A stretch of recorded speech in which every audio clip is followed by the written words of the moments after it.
His Excellency Mr. Eri Martial, and I already in advance want to apologize for the pronunciation. Rajaon Arimam Pianina Rakoto Arima Nana, the President of the Republic of Madagascar. Merci, Monsieur le Secrétaire Général Adjoint. Monsieur le Secrétaire Général Adjoint, Excellences, Mesdames et Messieurs, je voudrais tout d'abord joindre ma voix à celle de mes prédécesseurs pour remercier Monsieur le Secrétaire Général pour la convocation de ce sommet extraordinaire sur le climat à 15 mois de la signature à Paris en décembre 2015 et en passant par Lima en décembre de cette année du premier accord global contraignant qui limitera à moins de 2 degrés la hausse de la température mondiale.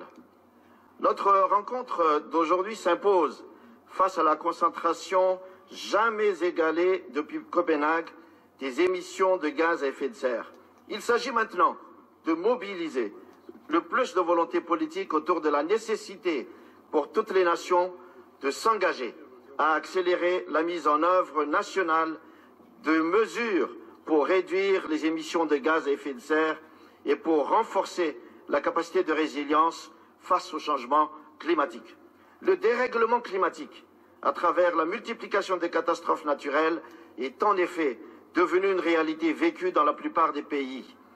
Toutefois, je voudrais souligner que ce sont les pays aux activités économiques qui dépendent de la météorologie qui sont les plus touchés.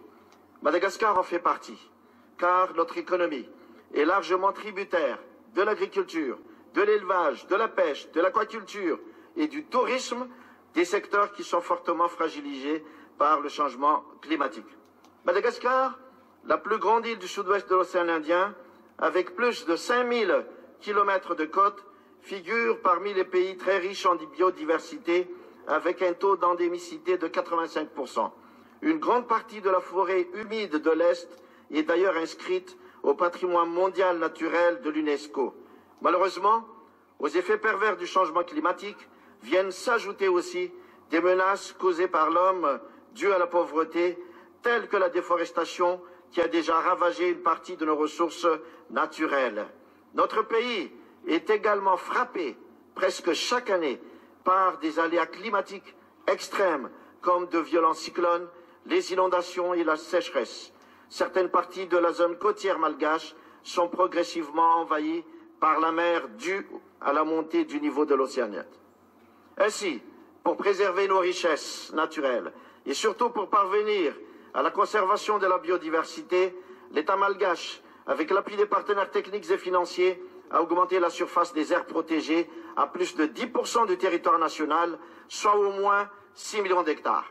Un reboisement à grande échelle en vue de pérenniser la production des bois d'œuvre et des bois d'énergie figure également parmi les engagements du gouvernement. De par sa situation socio-économique et sa position géographique, Madagascar est classé parmi les pays vulnérables aux effets du changement climatique. Conscient de l'impact négatif du dérèglement climatique, nous avons fait de la lutte contre ce fléau une de nos priorités nationales. La politique nationale de lutte contre le changement climatique a été adoptée comme cadre global de référence pour toutes les actions entrant dans le cadre du développement durable. Un plan d'action national pour mettre en œuvre cette politique est actuellement en cours de préparation. Concernant la question d'adaptation au changement climatique, seuls 3 projets malgaches œuvrant et couvrant quelques secteurs, dont la riziculture, la gestion des zones côtières, ont pu bénéficier des appuis des mécanismes financiers établis sur le plan international.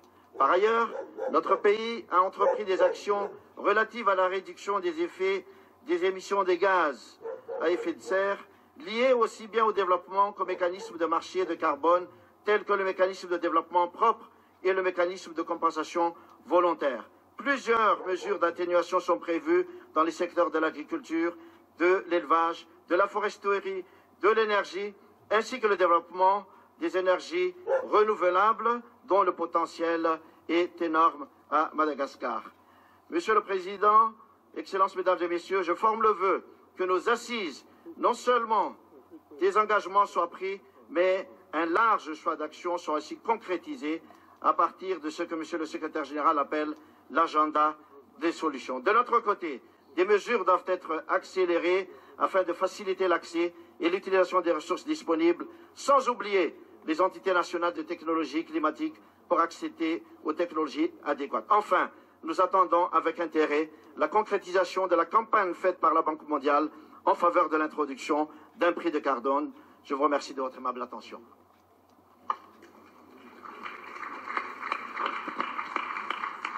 Je vous remercie pour votre intervention, Monsieur le Président.